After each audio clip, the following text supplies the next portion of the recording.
comedians. Some comedians talk about the same shit. A lot of dudes just talk about their dick and cum. I'm guilty of it. I got to feel those myself.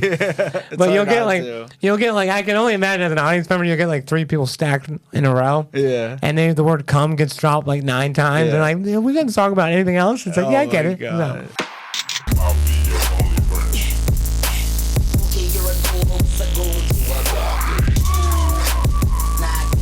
Always be friends forever. Welcome to Your Only Friends, where friendship is first, but comedy is always. I'm your host, Jared Dykas. This is a reminder, we are your only friends. Today, we have on the show a very special guest. He's a staple in the Tampa Bay comic community. He is the founder of St. Pete Stand Up. I bring to you Mr. Bob Holden. What's up, brother? What's we up, doing? Bro? How you doing, bro? And do I look at you? Do I look? I don't know how to have the conversation. No, you can look at me, bro. You can look at me. What's up, man? How are we? I'm doing good, bro. How were the shows this week? They were good. They were busy and fun, and people had a good time. So that's it, man. Yeah. We were just talking before the show, and you told me that you started at 20 years old doing stand-up comedy. Yeah, man. Yeah, I was 20. I turned 20, and then like 2 months later, I started. So that was like May 9th, 2018. And were you living in Florida? No, I'm from Maryland originally. And then, oh yeah, what do we do here? Do we just talk and we just go into this? Absolutely. Okay, bro. I just want to. I don't know if I don't want to be like scripted and be like, no, bro. Yeah, no, but yeah. So I'm from Maryland originally, and I was born in like Connecticut, and then my parents lived in New York, so I was like born over the border. And then, legal border. But then we moved to Maryland when I was like a year old. What part of Maryland again? Frederick, Maryland. Frederick, yeah. Frederick. It's a nice place, man. It's cool, and I grew up there, and definitely like a wild place at the same time if you look for that shit. So, like my buddies and I would just grow up and, party, fuck around, and be idiots and shit like that, get into trouble. And then when I was like 19, I'm doing like community college, and I did not want to do that shit at all. I hate school. I was decent. Along the way, I fucking listened to podcasts and shit. Joey Diaz in particular. Listen to his podcast. Something just resonated with me. And then like he would talk about comedy. And I was like, man, I would love to try that. And I think I could be all right at it. Milled over that thought for like 6 months. And then Frederick it's a small city. Yeah. And my neighbor just so happened to be like the comedian of Frederick. Oh my gosh! Which isn't like the highest regard, but he is he was a comedian that knew what was going on in the area, and I just knocked on his door and I was like, hey man, I was just want to know, like, my mom said you do comedy. I want to see if you have like where I can go. He's like, yeah, go to this open mic on Tuesday. This place Guido's. Just shitty dive bar. Yeah, special place, man. Like a special place, but just disgusting. And it's shut down now because it's gross and bad. And I went there on a Tuesday, May 8th, and then they wouldn't let me in because I was 20. Oh, and wow. And then he was running the mic, and he was like, yeah, just go to this place tomorrow. Oh, my gosh. Yeah, Cafe 611. So it was like 2 doors up. And then on Wednesday, the mic started at 8. I got there like 5:30, just like thinking I got to be there like super early, and like I'm hyping myself up and shit.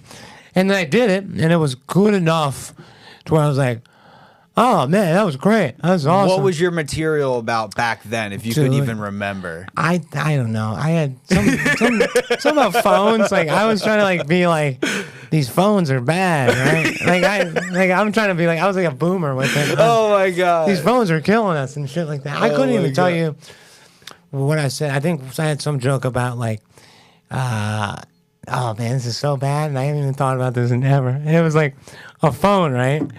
It's like people are more scared this is gonna be terrible. People are more scared that if they like leave their phone at the park, if they leave their baby, they wouldn't care as much. It makes no sense. But I'll be like, oh my God. Just high thoughts as a 20-year-old Bob. High thoughts and just something to talk about. And then just like anywhere you start comedy, it's just like you go to one place and one person's like, well, I have a mic here tomorrow. Or you can go here the next day.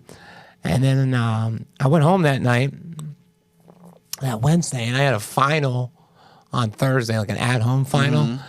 And I remember going home and being like, fuck school. This is it. I'm gone. I was like, I found it. Oh my gosh. I was like, I'm gonna do this final tomorrow. Never going to school again. The job I was working, I was like, I'm just gonna get more hours there. Work every night or work every day, and then go out every night. And then that's what I did. Yeah, and then I did the mic the next night.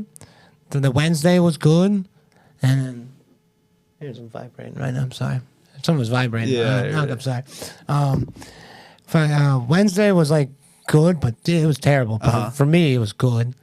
And then Thursday was terrible. Like Thursday was like, oh, this sucks. And then, but I've already committed. I'm already in your mind. Was like, I've already done a day in. I've already did a victory lap to all my friends. Like, I'm great. This is awesome. Terrible. And then, but I met somebody on that Thursday mic in Germantown, Maryland. And he was like, I got a show in D.C. on tomorrow if you want to come by. I'm like, but then I got bounced back. I was like, man, I'm a fucking rock star. Oh, my God. Went out to this show on Friday, and it went terrible. But, I did it. I was like, look at me. I'm in D.C. No way. Doing comedy. It's my third time doing it, 3 days in. And then just kind of that feeling. I was just like, you just keep chasing that one way or another. And then it grows and maneuvers into different things. And, and ever since then, I've been doing it. And then, I was working this job 7 to 3 every day. And then I would go out, at least 6 nights a week. It would be, from Monday to Saturday or Monday to Sunday even. And that would roll into the next week. And just driving wherever I could in the area. Because, in Frederick, there was really nothing. There was, Were you going to Baltimore ever by chance? I was going to Baltimore. Random places in Maryland, like Germantown. I mentioned that. Germantown, Columbia, Maryland. West Virginia wasn't far from me. Oh, my gosh. Because Frederick's Western Maryland, Yeah, right? exactly. Yeah. So it's it's all connected to so many places. So, I could go to Harrisburg, PA on a Thursday. Oh, wow. And I can go to Funkstown, Maryland, which is Hagerstown. That's on a Monday. And then there's Shepherdstown, Martinsburg, West Virginia. And then there's D.C., but I was always I don't know. I was kind of too nervous to go to D.C. when I started because it was oh, these people take it seriously. They really leveled up and stuff. And about 9 months in, I was like, all right, I got to just bite the bullet and go there every day. And it was also the drive was a freaking pain in the ass because you get out of work at 3, and then if you get on the road at 3:15, it'd be an hour and 10 minutes. But if you get on the road at 3:40, it would take you an hour and a half, 2 hours to get there, and you're stuck in traffic. And I just started doing that 5-6 days a week, and I would go to DC every day and work 40 hours, 5 hours of sleep or whatever. Because I would get home at oh my God, I would get home at 12:30, fall asleep, wake up at 6, and then go to work, and then go to DC, nap in my car for 45 minutes. But at that time, when nothing necessarily took off for you, what kept you going during that period of where you're fuck it, I'm gonna drive an hour and a half? Oh, I just just some type of just growth, and nothing's taken off from me yet, and but it's just growth, and essentially it's how am I gonna find a way to grow and get better and do things, and where I was initially. And you could just sense that, if I just keep doing this, I can say I'm doing it, but it's I'm not really challenging myself and making myself uncomfortable and putting myself around people that are taking it seriously and stuff. And there's great people I knew when I started, but they weren't willing to. It's literally just making the drive to DC, and it's they weren't willing to make that drive, and I was, and. I just kept doing that, and I could see myself growing with that because they had real shows versus just doing bar open mics and which there's I think forever there'll be a some type of benefit to that if you can get 6-7 people, but if you're just performing straight to comics, it's an endless nightmare. But you can get fucking 8 people that you can get their attention, that's something. But then, you can go to DC and there was legit shows, they have these things called basements in DC, So there's no such thing in basement in Florida, but you can go to a show. There's 60 people, jam packed, attentive, And I was like, oh, this is like a real show. So, because like for like 9 months, I was like, oh, I've never done a show before. Like, you know, I thought I'd done shows. Yeah, yeah. And then you go to something like this, you're like, this is like a real production. And shout out to Capital Laughs, Jack Coleman, buddy of mine. I was just with him 2 weeks ago, and he started this whole production called Capital Laughs, and it's still running to this day. But I learned a lot from him in producing, and then just in general of like getting to do real shows and stage time and like having like a good set. I'm like, oh my God, that's what it means to have a good set. Yeah. Yeah. You can like feel an audience collectively like on your side and stuff. Yeah. Yeah. So you were about a year in at that point where you kind of started making the connections with Capital F's? Yeah, basically. And then I would like, and then they did this thing called the Comedy Shuffle, and they're still doing they've been in operation for 10 years now, and going on 10 years, and they did this thing called the Comedy Shuffle, and it's a Monday open mic that's been going on every Monday for, for damn near 10 years. And like Jack's, thing was like, just show up here so we can see you. Mm-hmm. And then if you're willing to do it, they have a whole email list, and it's like autism at an all-time peak, because this guy, like, he has like 200 comedians that he'll filter through. Oh, wow. They'll do 5-6 shows a week, and each show has like 10, 11 comedians on it. And, so you sign up, what do you want to do? And then on like Wednesday or something, they'll give out the list, and then you see what show you're on. Oh, wow. But when you're starting out, you got to get seen somehow, so you do the mic. Mm-hmm. And then you got to earn your spots. So you do like you bark, or you you bring people or something like that. Mm-hmm. So I was like barking at shows in like fucking November in DC, December. It's like maybe 18 degrees out. Yeah, what? I got a jacket, a hat on. I got snot coming down. Oh my God. You want to go to the show? No, yeah, dude. yeah. And I'm just, you got to hustle it. And then it's like, and it was like all that just to do 5 minutes. Yeah, that's a whole other level of barking. And it was, but like I did not care. I was like, this is what I got to do. And I was like, it's a short time thing. I was like, because I can get good stage time, and then I can prove that I can hold my own, and then just continue doing that. And I did that for a handful of months. I would bark every show. I can't, like once or twice a week I'd bark. And then pretty quickly, like, he kind of liked what I was doing, and then they had this thing called they call it a deputy host. And then so there's the host of the show. The deputy host is a person that comes in and sets the show up, and then like checks people in. And then there's the host who just hosts the show, and then they could come in and kind of represent the brand and stuff. And then eventually, and then COVID happened. So like, and then everything got completely shut down in Maryland and shit. And then like, so that was all completely stopped. And and then I wasn't waiting around for it. I was like, people are doing Zoom shows, and that was a nightmare. Like, I don't know if you ever did a Zoom. You never had to do a Zoom show. I never had to do a Zoom Man, show. it was the most sad, like, dare I say, pathetic thing in the world. Because you still want to feel something of comedy, and you're like, look at me, guys, I'm doing joke. But it was like, and then you just fucking turn off your computer and you shut down. Oh my God. You're just in your living room, and you're like, this. You actually did like a Zoom show though? Yeah. Like that? No, I did. I hosted an open mic on Zoom for 3 months, and it progressively got more depressing. Oh my god. It was so bad. And like, because we knew there was no chance that anything was coming back for a while. And then so like this comedian, her name's Alani, and her and I ran an open mic, and I haven't talked to her in 6 years just because just don't cross paths. But we did some open mic for like 2 months every Wednesday, and it's an open mic. People signed up. You get 20 sign-ups. She would host 10 people. I would host 10 people, and vice versa. And then I did like maybe 9 or 10 of them, and I was just like, this sucks so much.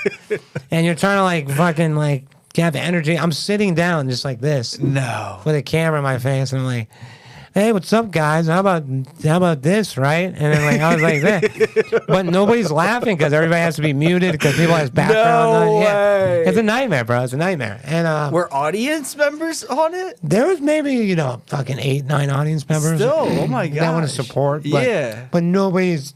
It's silent. Because Yeah. everybody's muted because they can't have background noise. And then there's some comics that had the philosophy of being like, well, I thought it was great because I could do like 8 sets in like 2 hours. And I'm like, but you're not doing a set. This isn't a set. You're just talking to your computer. Exactly. And you're like, it's like the fakest pat on the back. And like, I mean, there's people that found some form of benefit to it. If they did, that's great for you. I just didn't like it. I just didn't really like supporting the idea that this is okay. Yeah. And I'm like, I'd rather just not do it. So then I kind of just like was like, I don't care about that at all. Comedy's not coming back anytime soon. It's like I just got to accept that I'm not going to do it. Yes. And not like I was like quitting, but I was just like, if me doing a Zoom show benefits me, that's a lie. Because it's like I am just like mentally like I can't do this. Yeah.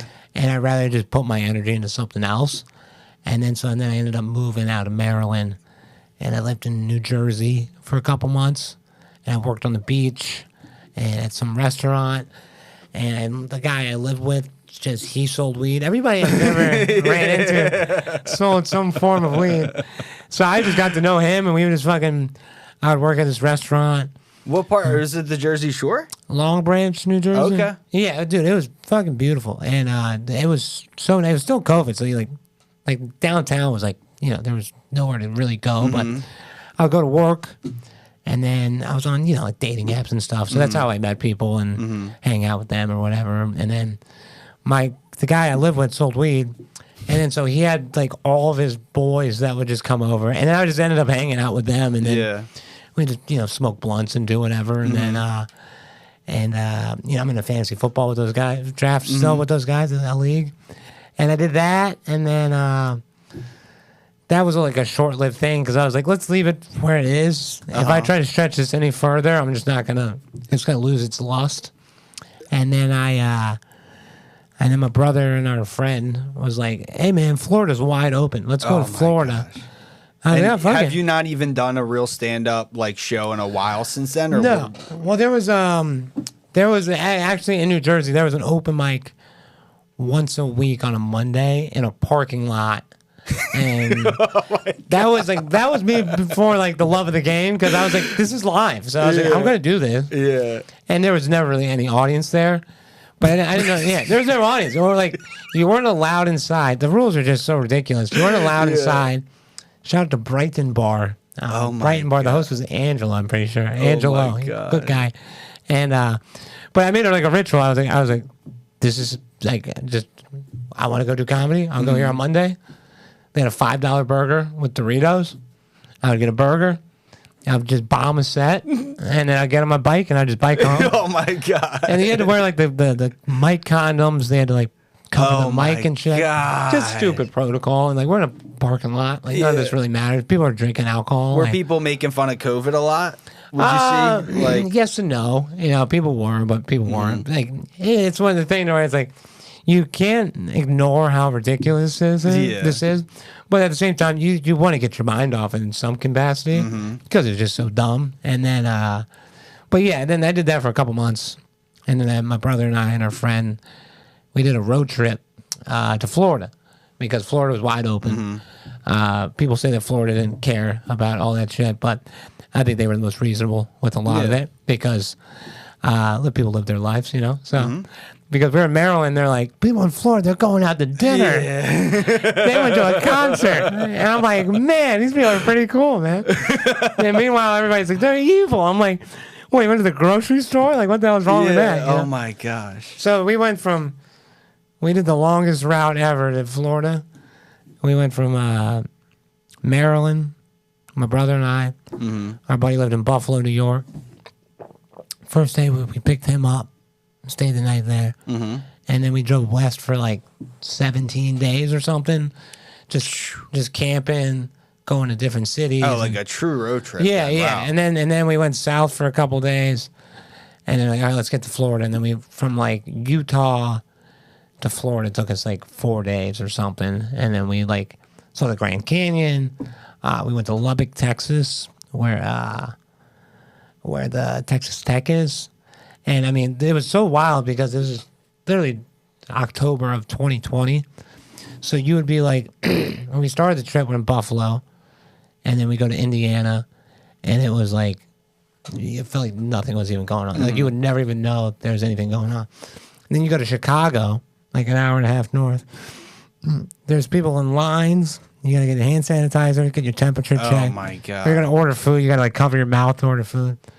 And then we're like, fuck this. And then we went to Milwaukee, hour north of that, hour and a half north.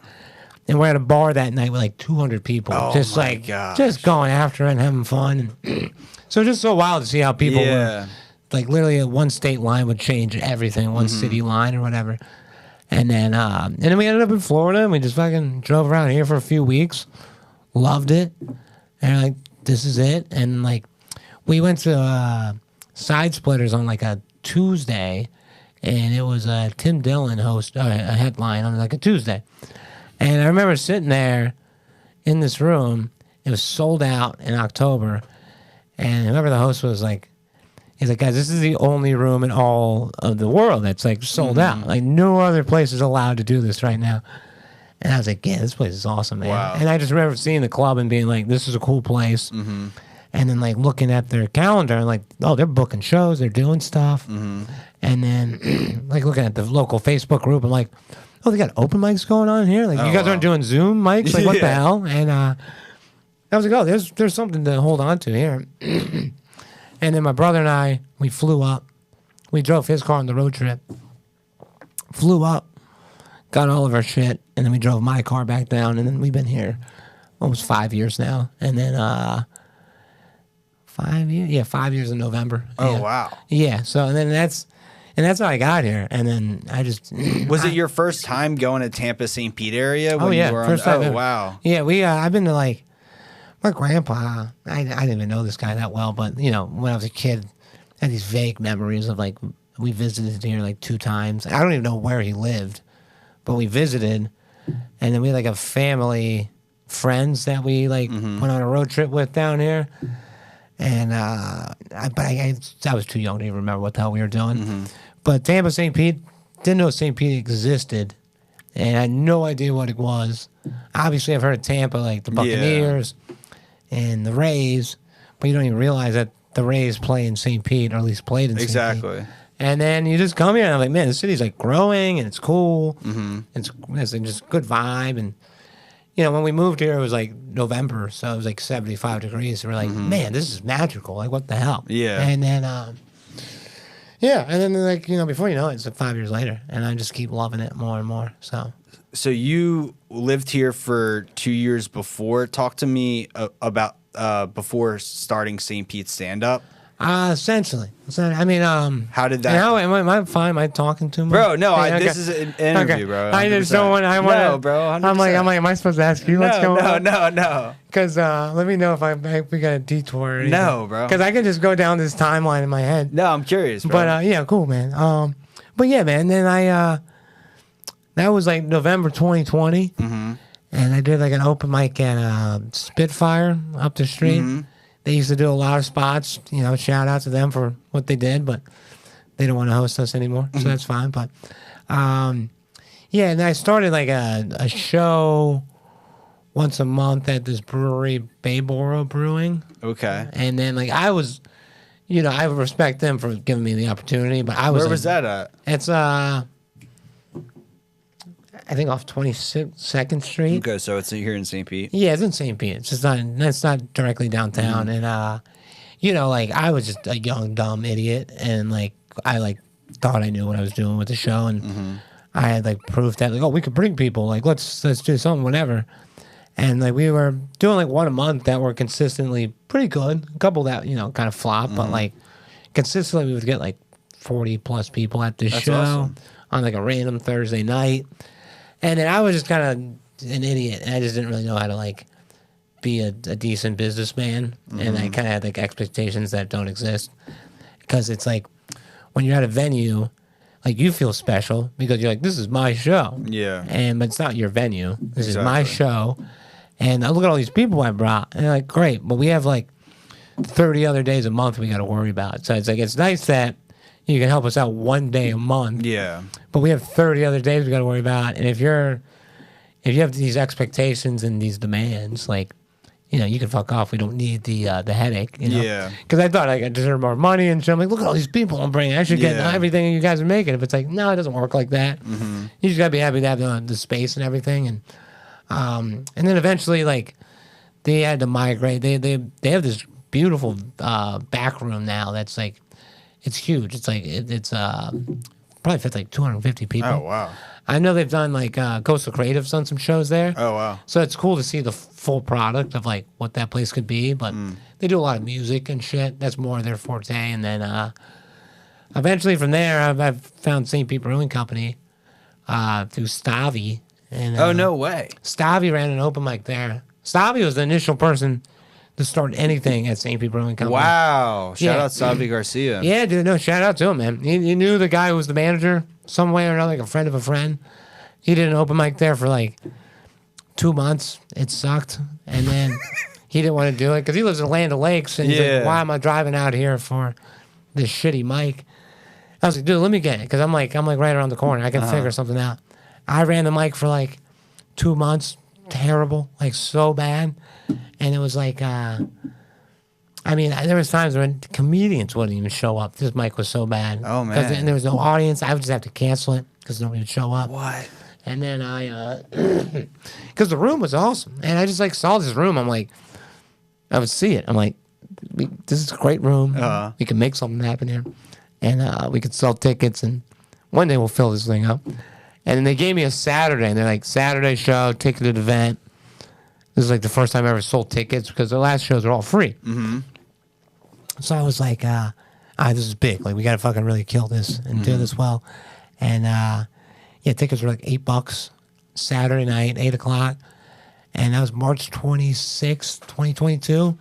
And, yeah, we fucking sold it out. It was insane. We had like 95 people. No it was way. It was incredible. And it was like, man, like, what a cool thing. And what like an awesome thing. And I could just see it because it was like, the mics were so bad. Like, I mean, bro, terrible. They were like, nobody was showing. Oh, my God. There's no audience. There's no flow. Comedians don't show up. I'm just sitting there alone like, man, this sucks. I'm going to waste of time. And then I just knew, I was like, if we got one Saturday that we can, like, really prove it, that'd be great. And that the bar didn't really care about the open mic because it didn't cost them anything, you know? They're like, if it works, it works. If it doesn't, who cares? And, yeah, then we got the Saturday, and then we just really knocked it out. And, yeah, and then from there, you know, here we are now. And that was like the genesis of like, all right, we did one killer Saturday. First time I ever sold tickets, and I could like get a feel of like, this is how you make a real event. Yeah. Because a free show, you just open the doors and people come out and whatever. And, you know, they could take it or leave it. They could do whatever. But now I have a couple free shows that I do. But I've learned how to make it more of like an event and like make it something that people want to attend versus the take it or leave it feeling to it. But for the most part, everything else is like a ticketed event. And being able to do that one Saturday, they loved it. They're like, let's do it once a month. And we did it once a month for like until August. And then Was it branded St. Pete stand up back then? St. Pete stand up. The first time I ever did St. Pete stand up was like, it was essentially that show. Yeah. So, so like when I did that one show at that brewery before all this, it was just me just putting a show on. And like, you could say that like, oh, well, St. Pete stand up started then. But essentially, it didn't because like, I didn't have a name for it. It was Exactly.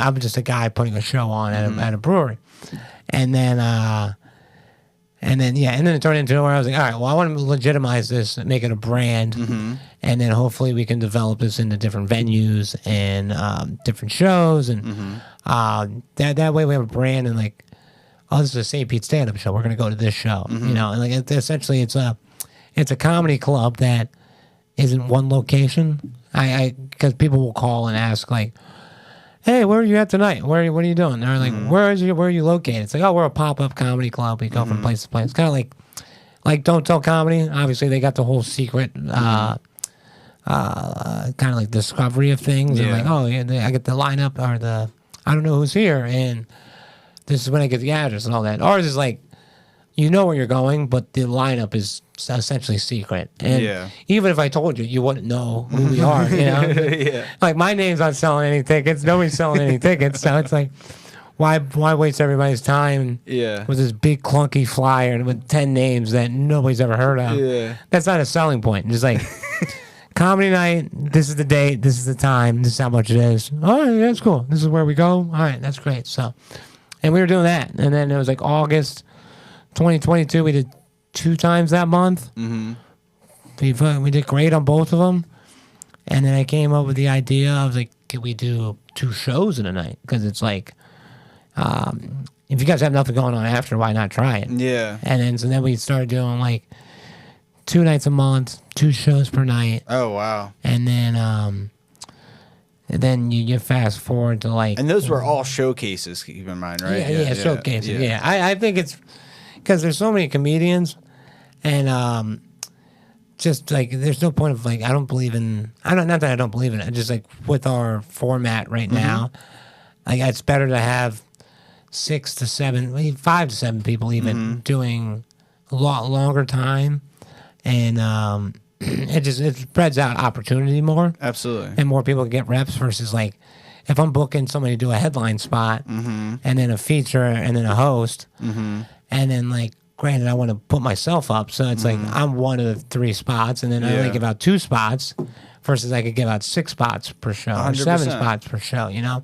So it's like, so then that's how it's always been the showcase style like that. And I think it's just a better show because it's as local as you can get because you get such a taste of what the city is and who the people are and different perspective. And then granted, some comedians talk about the same shit. A lot of dudes talk about their dick and cum. You know, I'm guilty of it. I got a few of those myself.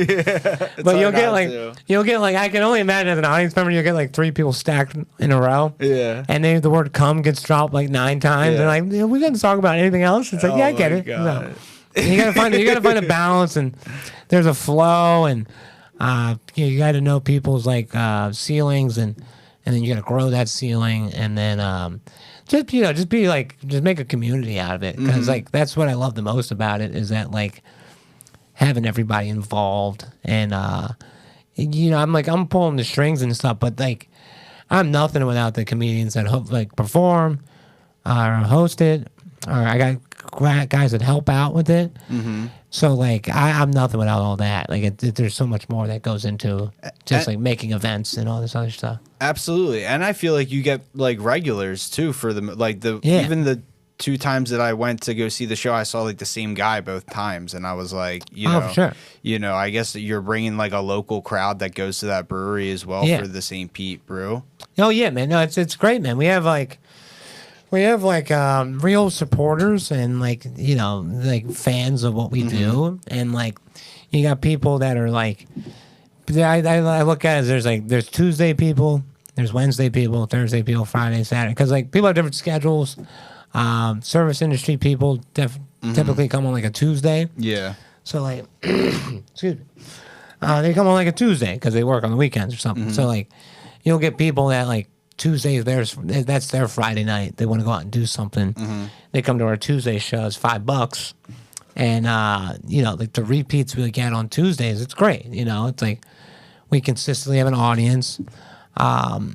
We've been doing the Tuesday shows for March 7th, 2023. So, and we've only had to cancel 2, but that's like we're like 125 for like 127 or something. So we've done like every Tuesday we've had an audience.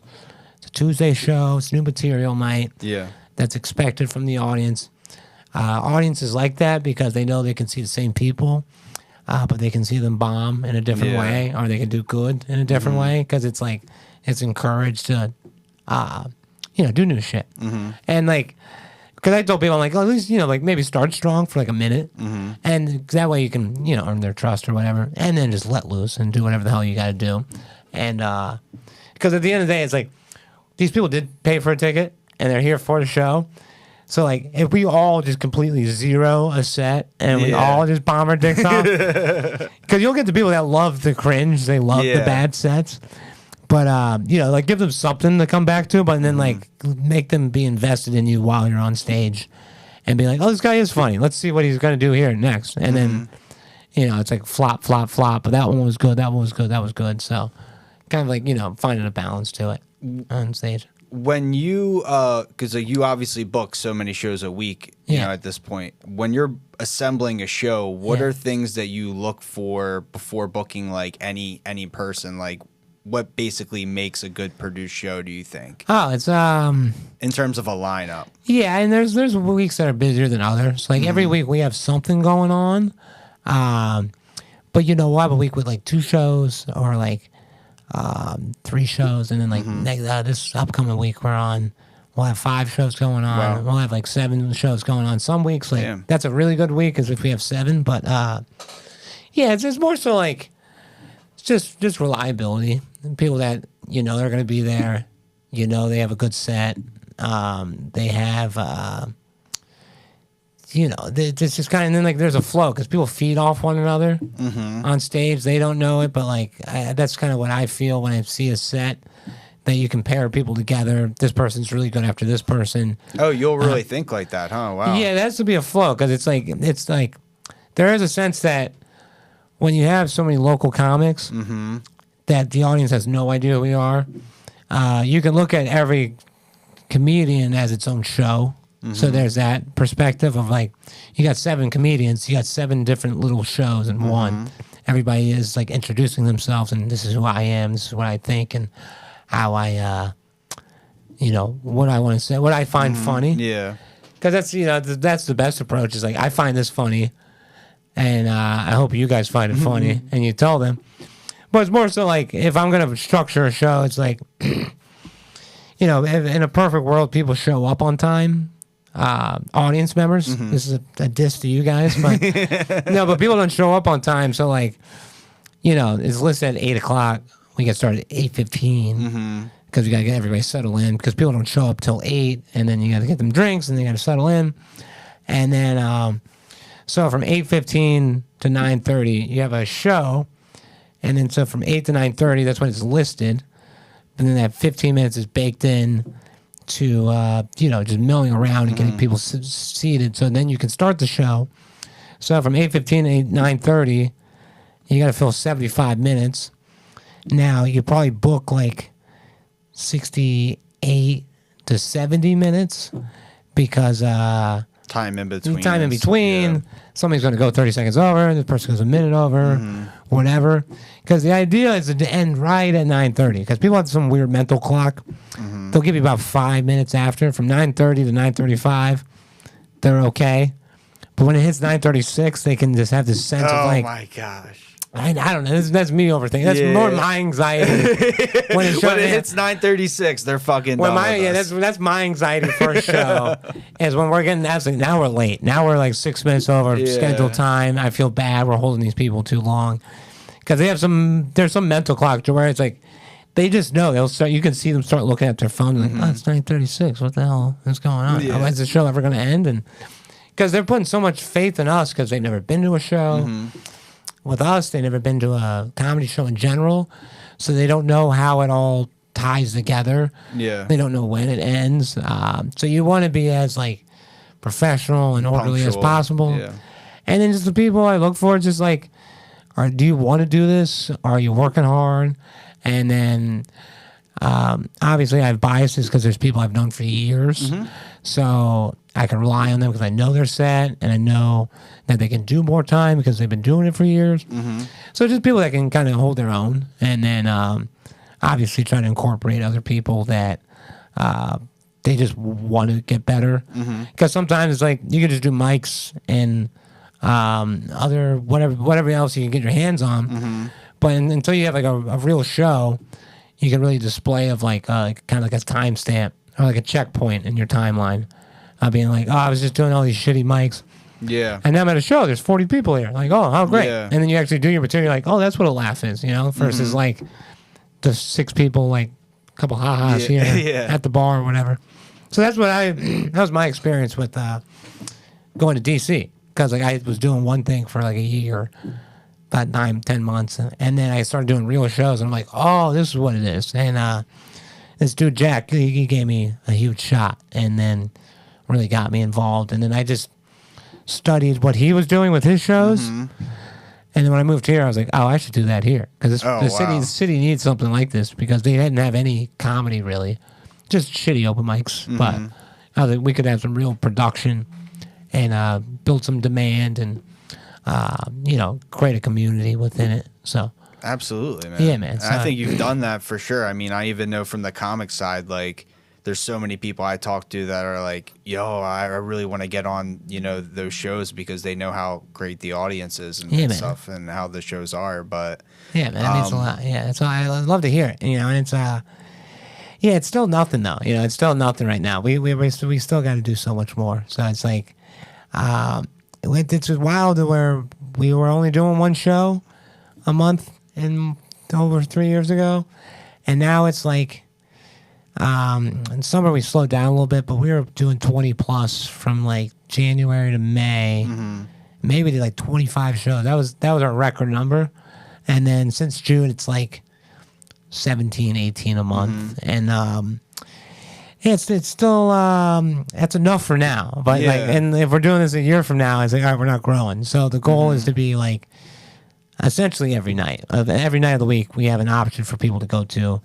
And then, but you can't oversaturate it. Yeah. You got to gradually build with it, continue to build your audience, get more followers and reviews and all this good shit. So, yeah. And then, like, I like where we're at. It's good, but it's for me, it's not enough yet. It's not enough. Yeah, because and then our spots are limited because it's like we only have X amount of shows a week. And I want to be able to have every night.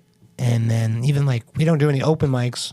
But I would love to be able to find a place that's like a right fit for an open mic that we can open the doors to like more people and we can give out more spots and shit. Yeah, so that's exciting. Yeah, so it's just never ending, every week it's a new week. I have a question about get us up a water, bro. Yeah, 100%. So you've gotten the opportunity to see a lot of the shows that you put on. One thing that I'm like particularly interested in right now, just because of like where I am starting out, is like becoming a better host. Yeah. What do you think really makes a good host? I'm just I mean, I'm no.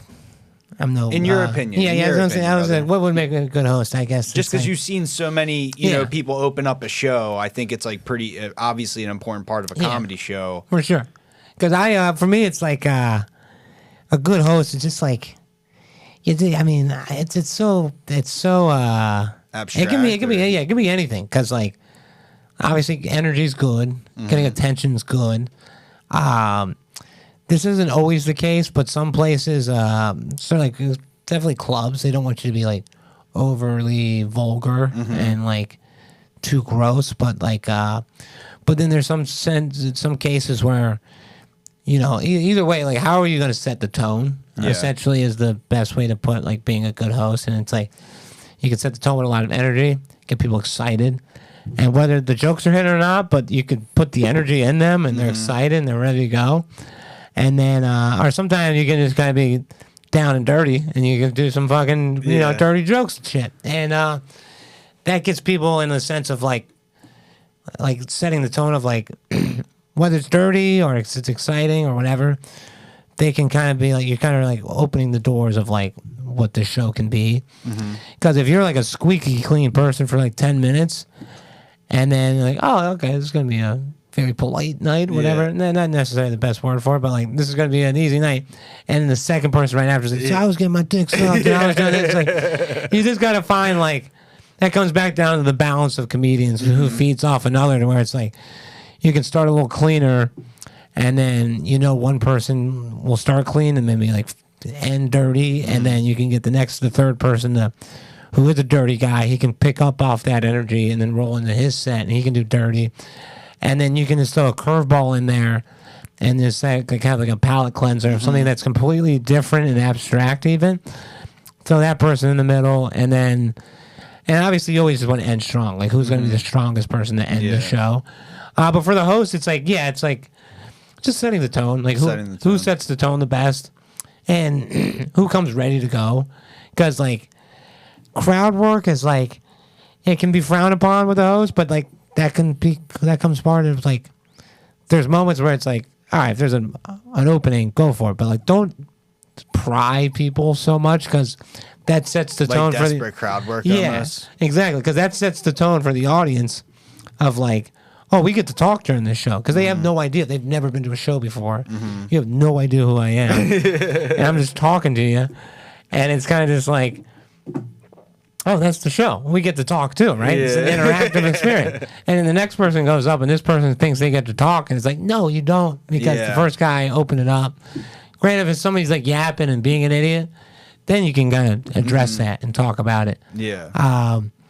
But you don't want to open it up too much. Yeah. Because then that's the thing. Because I'll watch a show and like I'll put somebody as the opener, and then they get on stage and then immediately they're just talking to the audience. I'm like, you look like you have no idea what you're doing. You know, like do your set. Come like look like you know what you're doing. Yeah. And that's more or less the thing. Is like look like you know what you're doing.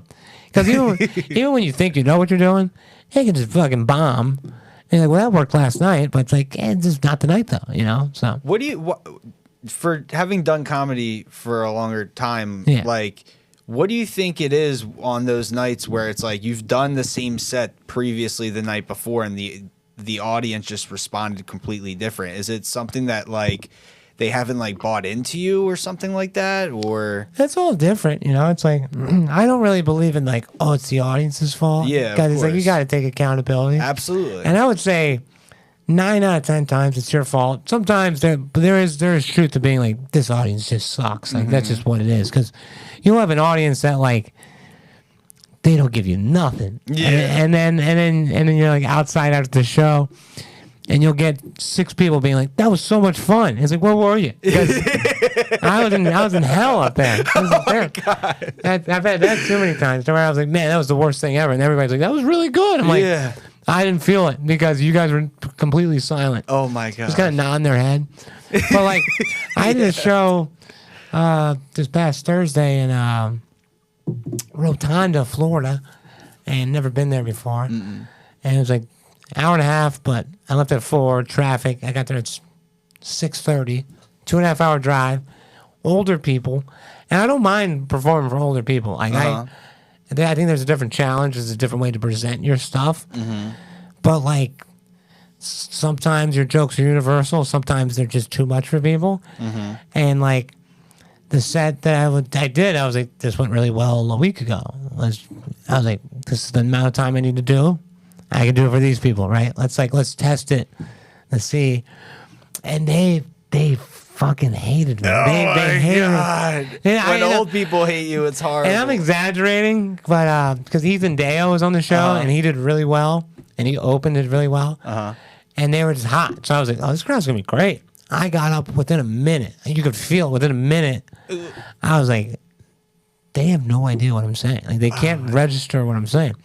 And my voice is like a little, it can mumble, and it can be kind of like very echoey, I guess. So it was a Bluetooth mic, and Ethan was like, I couldn't even understand what you were saying in the back. So he's like, you were up there, but your words weren't like pronounced. You weren't enunciating your words, and I was like, shit, because my voice, like they just couldn't understand what I was saying. 1, but then 2, when they could understand what I was saying, it was like just cutting in at these weird moments. Like, my finger in my ass. And they're like, what the fuck are you talking about?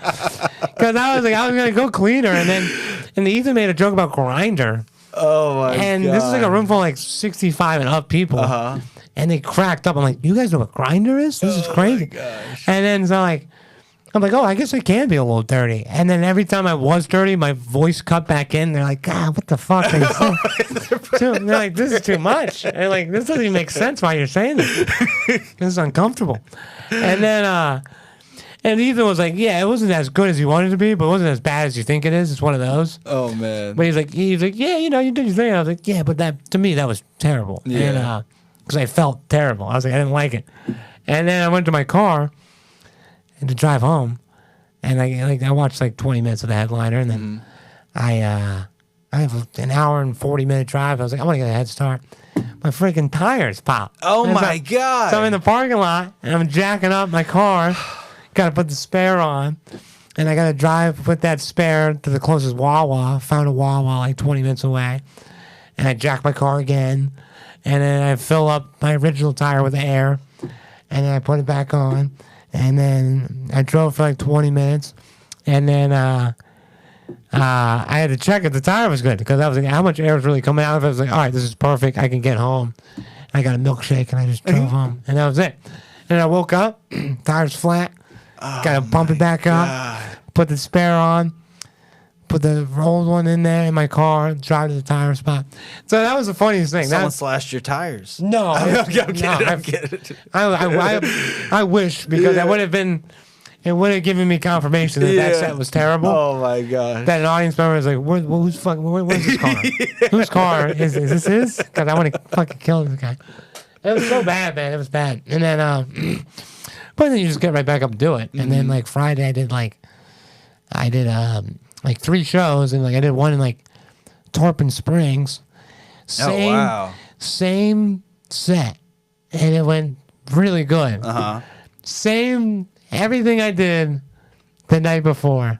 I did it that same order and everything. No, great. I wasn't same order, because I could feel the bomb on me on Thursday. So I was going off track, and that's when you could feel the bomb. Oh my God. I was off track, and I was gonna throw this in the middle. It was a bad start, so I was like, I need this right now. And then I'm throwing it up there, and then I don't have it when I get down to it. And I was all over it. I was all over it. But all the material, I did the same material on Friday, but in a more structured way. And it went really good. And then awesome. And then I did Sunshine, and then I did a show at Ferg's. Same set, and they were all consistent sets. I had like nothing that was like, oh, you fucking killed. But it was like, no, they were good. And it was like, I'm like, okay, maybe this stuff isn't that bad. Because you can have a bad set and be like, all this stuff is terrible. What the fuck? But then you realize, you're like, no, it's just, this is not your night. That's it. I heard you say before the show that you like to journal. How much does journaling play into joke writing? Are those two separate things, or do they ever kind of intermingle? They help, because it's like it makes you reflect. And like before I started comedy, like Joey Diaz, I listened to that guy, and he's like such a random comedy inspiration, but that's the podcast I listen to. I would listen to his stories. He has great stories, good just nuggets of life and stuff. And he would talk about journaling.